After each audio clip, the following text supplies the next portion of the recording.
people that waited in line just to share this experience of Venom, Candyman, Night of the Living Dead, The Rock, Final Destination. But I want you to know you are now entering the Cinema Chop Shop with a top and the pop. Boom, boom, bop.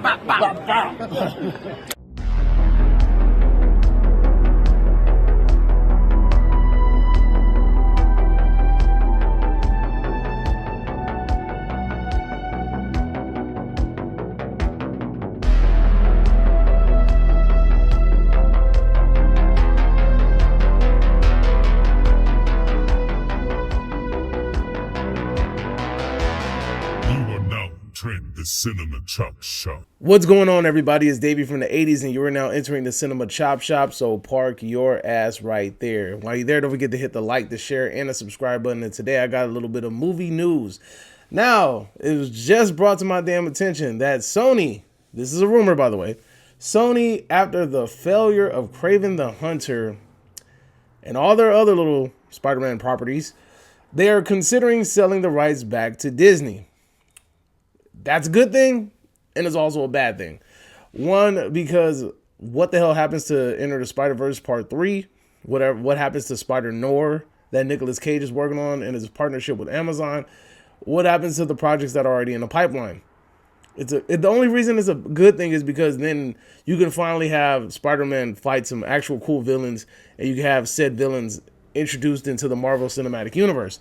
That's the only benefit of it. But Sony, if you don't want to do that and you want to make some money, I got a plan B for you. But you might want to listen very closely because these are some fucking gems. And if you actually follow through with what I say, you might save this damn universe. Your problem is you focus too much on the villains. All right. Spider-Man doesn't have like these A-list villains. Like, you don't really want to know an origin story of the Vulture. You don't want to know an origin story of Kraven the Hunter. You don't want to know an origin story of Morbius. These are not characters that people really give a damn about. Scorpion, Shocker, nobody gives a shit, right? One could make the argument for Chameleon, but that's a conversation that we're going to have later. But you just need to 100% buy into the fact that people love fucking Spider-Man. Buy into it 100%.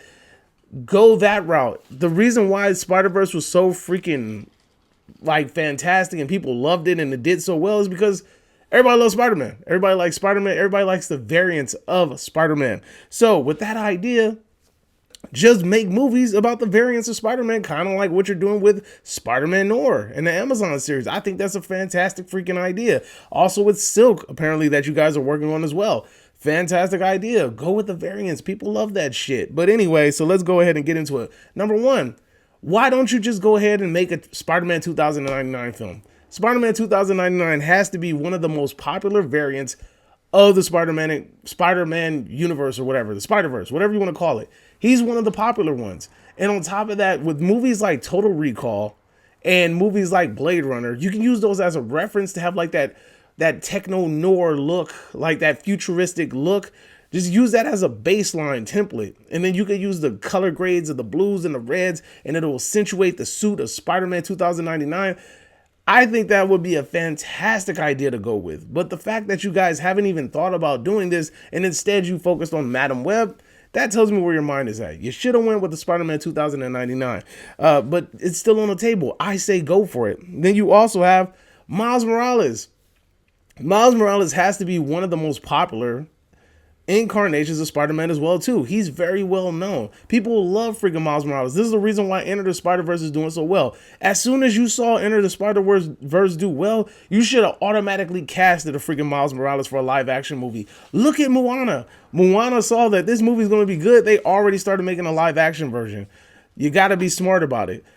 Once you saw that there was money to be made, you should have just went ahead and jumped on it. I mean, we have all these different variants. You have like Asian Hulk, and then you have like Mexican Ghost Rider and shit like that. But Puerto Rican black Spider-Man is very popular. I say go ahead and go with it. And the fact that he has a different power set from a lot of the other variants of Spider-Man makes it even more approachable. I say go ahead and go along with it. Coming on to the next one, I think that this will be an interesting one to go with. The Scarlet Spider-Man. Scarlet Spider-Man, Ben, is one of the Also another fan favorite. And the cool thing about it is you can do Ben, you can do freaking I think his name is Chasm, and you can also do Kane, right? And these are all different variations of freaking Scarlet Spider-Man.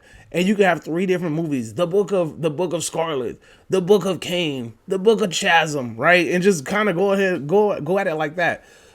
That one is a really good movie to explore, especially considering the fact that they are basically Peter Parker clones.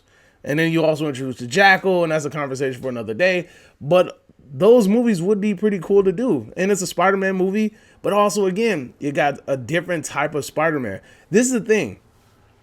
The one thing is you got to pick Spider-Mans that don't have the same stupid ass origin as Peter Parker, because ain't nobody gonna want to see the same damn origin over and over and over again. You got to make it interesting.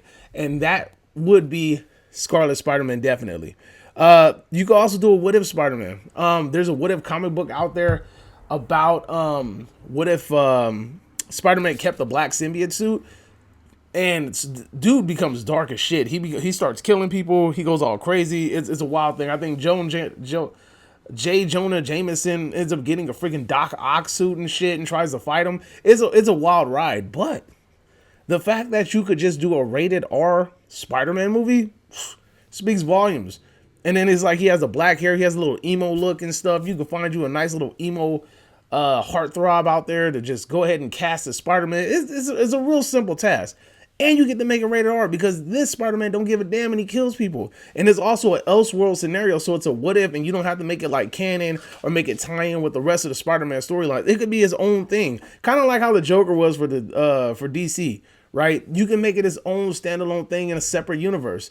Another thing that we can do is you can do Spider Shot. If you guys aren't familiar with Spider Shot is a basically assassin version of Spider-Man. Dude doesn't care. He pops people. And I think making a freaking a Spider-Man movie where he's an assassin or kind of like a double agent type thing, I think that'll be a fun movie to do. Rated R also. You could do it in the style of John Wick. I think it's a smart way to go. Also, backtracking on the Miles Morales thing, the cool thing about doing Miles Morales is that comic book universe is also expanding. Miles has his own clones, right? There's like other clones that he fights. And then he also has a Rap, which is that big alien dude that's like obsessed with Spider-Man and keeps I think it's like an alien that like body morphs or something. But anyway, that big ass dude. But I mean, you have to tell a lot of the origin story in order to get to that route. That was the problem with Venom. Venom was trying to move too fast. You went from Venom to Carnage, and then now you're trying to jump into freaking homie what's his name? The Lord of the Symbiotes. I forgot his name off the top of my head. I can't remember his name. But anyway, moving on. Superior Spider-Man. Superior Spider-Man, and then you cast freaking Oliver Platt. Cast that motherfucker as Superior Spider-Man. Dude did an amazing job on the Bear. And he kind of has that Doc Ock square head shit. So I think it works perfectly. But definitely a Superior Spider-Man film will be great. You can maybe try to talk Sam Raimi into doing it. That'll be pretty cool. But it really just depends on how you go about it. I think a Superior Spider-Man movie would be cool because if you're not familiar with the Superior Spider-Man storyline, that's when Doc Ock switches minds with Peter Parker, basically puts his mind inside of Spider-Man. He takes over Spider-Man's body. I think his body's dying or something. And then Peter Parker's mind gets put into Doc Ock's body. Dude dies. And then basically Doc Ock becomes the next Spider-Man. He wants to be the superior Spider-Man. He wants to be the best. He wants to show what Spider-Man is supposed to be. And it's kind of crazy because he be killing people. So he doesn't understand the strength of Spider-Man. And I think if I'm not mistaken, there's a super iconic scene where he punches off a villain's jaw. I forgot whose jaw. I want to say it's Scorpion. Punches his jaw clean the hell off. And I think that'll be an amazing thing to see on camera. And the good thing about a lot of these things that I'm naming is the fact that you don't have to hold back. Also, since you guys messed up, Venom, and you didn't want to make a rated R, just make an Agent Venom movie. We could easily go that route. Make an Agent Venom movie, John Wick style as well. That'll be really cool. And rated R, obviously. And you can have it kind of play out like Spawn. You know how when you're watching Spawn, the 95 or 96 movie, he's still into his military style, shooting the guns or whatever. Then eventually towards the end, he learns how to kind of use his suit. And at the end, that's when he fully embraces who he is and just uses the suit to kind of take down his enemies. Same thing for this movie. You can do exactly the same damn storyline, just better, updated. And again, film this solid John Wick. Imagine a freaking Agent Venom fight sequence where he's not only using like martial arts and gunplay and shit, but then he's also using the symbiote to stab people and do all kinds of other stuff. So you got to be smart about it. But I think that would be a interesting way to go. Another one that I think people are underutilizing is Spider-Gwen is very popular. And my fan casting would be Peyton List. If you guys don't know who Peyton List is, if you guys have seen Cobra Kai, she's blonde chick. She's Tori. I think she's an amazing actress. She has talent with fighting and stuff like that. I think she does a good job in Cobra Kai. But again, I think that if she would be willing to do the whole haircut thing, the whole like side shaved off, this part right here, it'll kind of fit her look. So I think that Peyton List would be a cool option. There's other options out there as well too. There's a lot of blonde chicks in Hollywood, so it's pretty simple to find you a skinny, frail, short, blonde hair chick in Hollywood. You just gotta find somebody that's willing to cut their hair.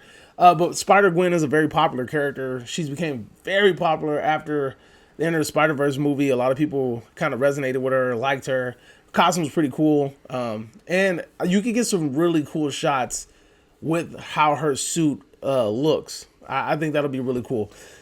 Moving on, we also have Old Man Spider. So if you guys are familiar with you've guys seen Logan. Logan is based off of the Old Man Logan storyline. Old Man Spider would be the Spider-Man equivalent to that, and it's actually a pretty interesting storyline. Not gonna lie, I think that you guys should go and read that book. Pretty interesting book as well too. But I don't want to get too much deep into it. But I think that this is where Sam Raimi and Tobey Maguire should pick up with the last movie. Everybody keeps screaming about, I want to see Spider-Man 4. I want to see Spider-Man 4. Man, fuck that. That shit, no. I don't want to see Spider-Man 4.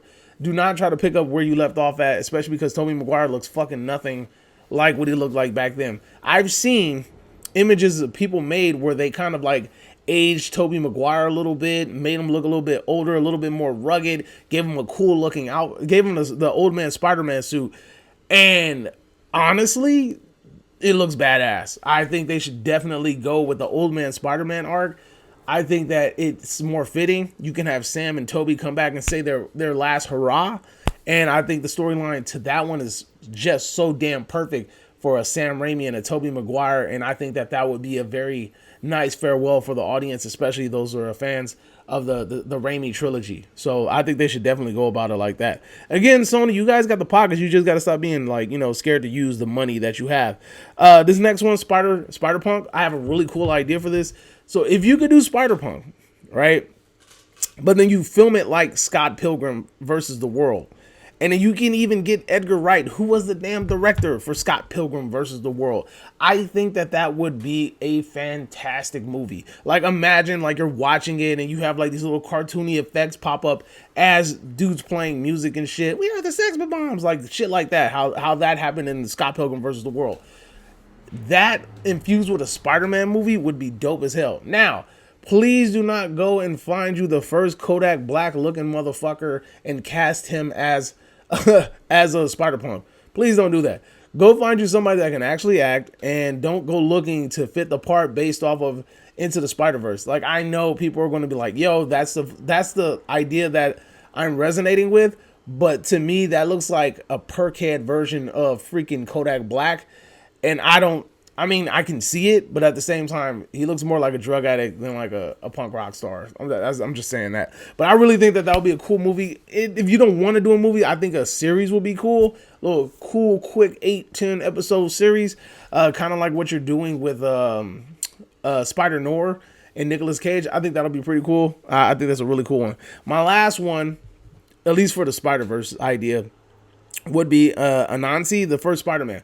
Now, if you guys are not familiar with Anansi, before you guys come out here and say SJW, woke, blah, blah, blah, whatever, Anansi is an actual African lore myth from a long ago, and it predates Spider-Man like crazy. He's like kind of like a spider god. He's a god that's an actual freaking spider. Now, if you guys are familiar with Marvel, you know that there's Thor, there's Loki, there's Hercules, there's Zeus. They already take these Greek gods and these Greek and Roman gods, and they inserted them in the freaking movies, and then also the what the hell? I was about to say Norwegian, the Viking gods and shit. They're taking all of that stuff, and it's already in there anyway. So you might as well just go ahead and go and incorporate something that already exists as well too. Anansi already exists, and it's already a comic book. It's about Anansi, the first Spider-Man, and I guess he's the creator of the spider web or whatever, which is the web that creates the universe with all the variants, and he's responsible for giving all the powers to the other Spider-Mans. I haven't read the comic book, but the shit sounds interesting. Now, here's the part where it becomes cool. One, Black Panther 1 and 2 were very successful. Now, Black Panther 2 I did not like, but at the same time, you can't deny the fact that it made a shitload of money, right? As an African-American, we like to see ourselves represented in the superhero movies, at least in a well-respected way that doesn't feel forced. Anansi will be a great way to go about it, because you can do that whole Wakanda Forever type vibes and have it that be the backdrop of this film, and I think it would be fantastic.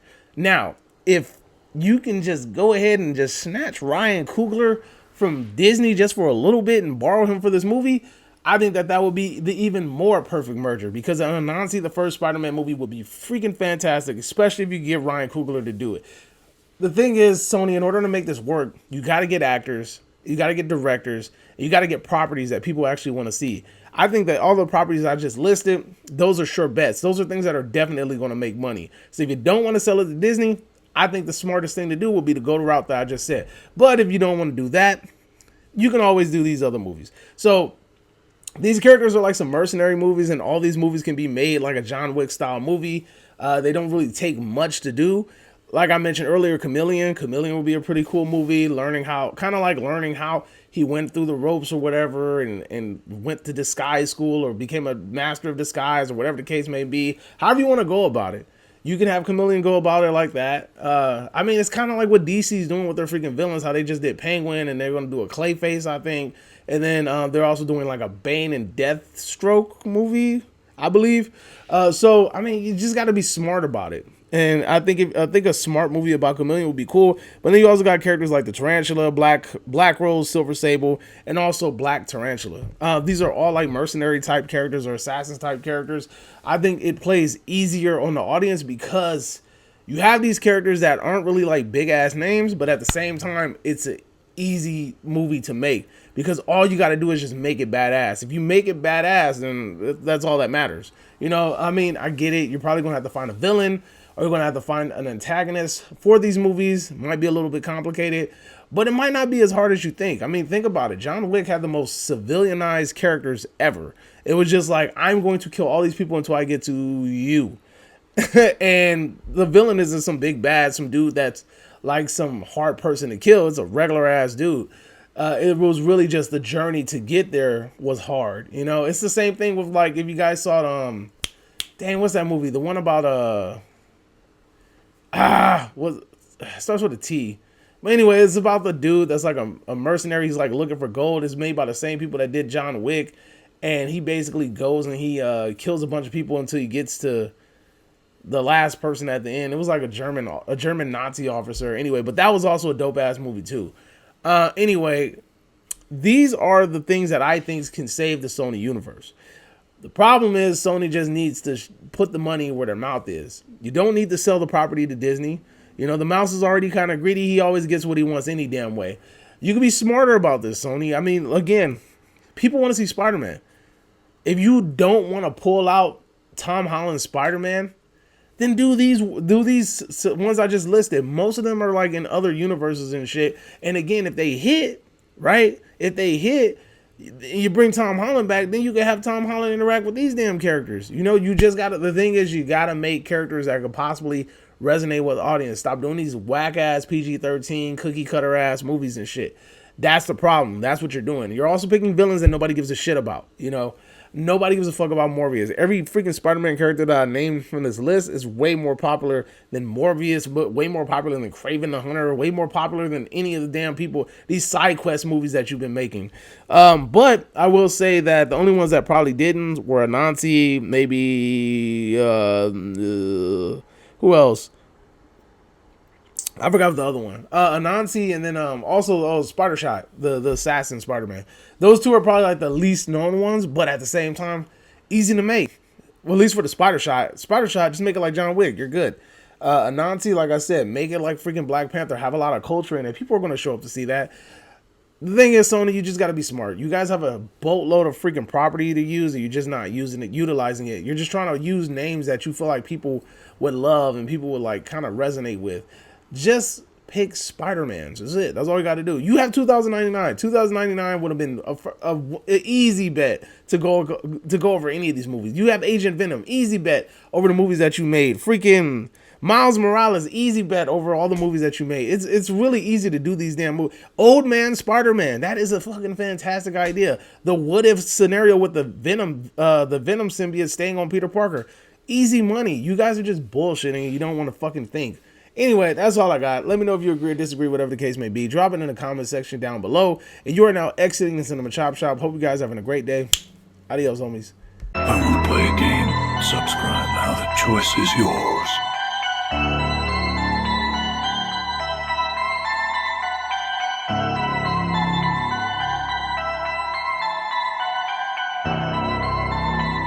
You're now exiting the Cinema Chop Shop.